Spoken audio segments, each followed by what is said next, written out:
കേരളത്തിൽ 10% മുസ്ലിങ്ങൾ ചെയ്യുന്ന തെറ്റിനെ മൊത്തം മുസ്ലിം സമുദായത്തിൻ്റെ മേലെ കെട്ടിവെക്കാൻ വരരുത്. ഈ 10% കുറ്റം ചെയ്യുന്ന മുസ്ലിങ്ങളെ, മുസ്ലിം നാമധാരികളെ 90% മുസ്ലിങ്ങളും ചവിട്ടിത്തള്ളുകയാണ് പതിവ്. അവരെ ഓരോ ഇസ്ലാം മതവിശ്വാസിയും 7 അയലത്ത് കയറ്റില്ല എന്നുള്ള സത്യം നല്ലവരായ മനുഷ്യത്വമുള്ള മനുഷ്യരെ നിങ്ങൾ മനസ്സിലാക്കുക.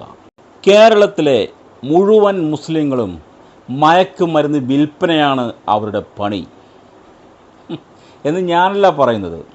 അണ്ടിമുക്ക് ശാഖയിലെ ബാവോട്ടനാണ് ഈ പറയുന്നത്. ഹൈദരാബാദിലെ പഞ്ചനക്ഷത്ര ഹോട്ടലിൽ ലഹരിവേട്ട. ബിജെപി നേതാവ് ജി യോഗാനന്ദിന്റെ മകനും ബിസിനസ്സുകാരനുമായ ഗജ്ജല വിവേകാനന്ദ്, ബോളിവുഡ് സംവിധായകൻ കൃഷ് അടക്കം 9 പേരെ പോലീസ് കസ്റ്റഡിയിലെടുത്തിട്ടുണ്ട്. സബ് ഇൻസ്പെക്ടറിന്റെ മകൻ MDMA-യുമായി അറസ്റ്റിലായി. എറണാകുളം കടമറ്റത്താണ് സംഭവം. നമ്പ്യാർപടി സ്വദേശി എക്സൽ ബെന്നിയെയാണ് മാരക മയക്കുമരുന്നായ MDMA-യും കഞ്ചാവിന്റെ ശേഖരവുമായി മെഡിക്കൽ റെപ്രസെന്റേറ്റീവായ യുവാവ് പിടിയിലായി. മിഥുനാണ് കസ്റ്റഡിയിലായിരിക്കുന്നത്. പിടിയിൽ 500 ഗ്രാം ഹാഷിഷ് ഓയിൽ, ഹൈബ്രിഡ് കഞ്ചാവ്, 24 ഗ്രാം MDMA, 90 LSD സ്റ്റാമ്പ് അടക്കം ഇയാളിൽ നിന്നും പിടികൂടി. പാങ്ങപ്പാറ സ്വദേശി സിദ്ധാർത്ഥിനെയാണ് എക്സൈസ് സ്പെഷ്യൽ. മാലിയിൽ 20 ഗ്രാം MDMA പിടികൂടി. സ്ത്രീ ഉൾപ്പെടെ 3 പേർ അറസ്റ്റിലായി. ഐശ്വര്യൻ, വിഷ്ണു, സ്വാതി എന്നിവരാണ് പിടിയിലായത്. െത്തുന്ന ലഹരിയുടെ ഉറവിടം തേടിച്ചെന്ന പോലീസിന്റെ പിടിയിലായത് മലയാളി യുവാവ്. ബംഗളൂരുവിലെത്തിയ പോലീസിന്റെ കസ്റ്റഡിയിലായിരിക്കുന്നത് ആലപ്പുഴ മാവേലിക്കര ചാരുമൂട് സ്വദേശി സഞ്ജു ആർ പിള്ള.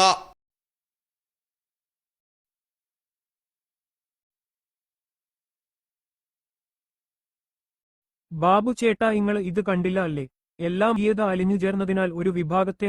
കേരളത്തിലെ മുഴുവൻ മുസ്ലിങ്ങളും മയക്കുമരുന്ന് വിൽപ്പനയാണ് അവരുടെ പണി എന്ന് ഞാനല്ല പറയുന്നത്.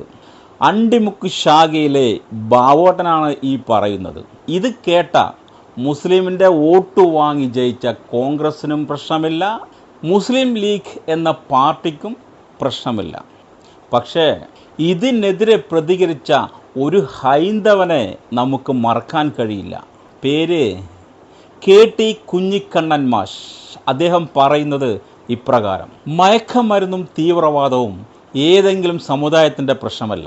കൊച്ചിയിലെ ഡ്രഗ് ട്രാഫിക്കിംഗ് കേസിലെ മുഖ്യപ്രതി ആരാണ്? ഒരു BJP MLA ആയിരുന്നു. ഇത് എത്ര പേർക്കറിയാം? RSSന്റെ ആത്മാവും പേറിക്കൊണ്ട് BJPയുടെ ശരീരവുമായി നടക്കുന്ന സംഖ്യയാണ്. എന്തായാലും മുസ്ലിം സമുദായം അണ്ടിമുക്ക് ശാഖയിലെ ബാബുവിൻ്റെ ഈ പരാമർശം കേട്ടുകൊണ്ട് ഒരു പ്രശ്നവുമില്ലാതെ നടക്കുന്ന മുസ്ലിം സമുദായത്തിനു വേണ്ടി പ്രതികരിച്ച KT കുഞ്ഞിക്കണ്ണൻ മാഷെ, നിങ്ങൾക്കൊരു ബിഗ് സല്യൂട്ട്. മദ്യവും മയക്കുമരുന്നും കൊള്ളയും കൊലയും ബലാത്സംഗവും ചെയ്തു നടക്കുന്നവരുടെ മതം തിരയുന്ന വർഗീയവാദിയായ ബാബുവേ, നിന്നോട് ഞാൻ ചോദിക്കുന്നു, ഒച്ച കള്ള ബാബുവേ, താൻ ഏതെങ്കിലും ഒരു വൃദ്ധസദനങ്ങളിലേക്ക് ചെല്ലുക. അവിടെ അനാഥരായി കിടക്കുന്ന വൃദ്ധ മാതാപിതാക്കളുടെ മേൽ നീ ഏത് ജാതിയാണ് തിരയുക?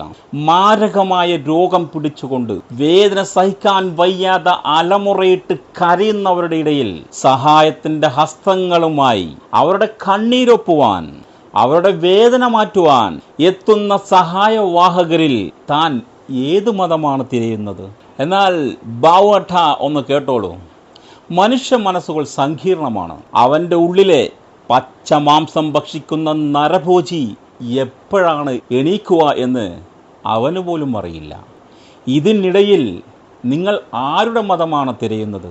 ഇങ്ങനെ പ്രത്യേകിച്ചൊരു സമുദായക്കാരുടെ മേലെ കുറ്റം ചാർത്തും നിങ്ങളെ മനുഷ്യഗണത്തിൽ ഉൾപ്പെടുത്തുവാൻ പാടുണ്ടോ അറിയില്ല.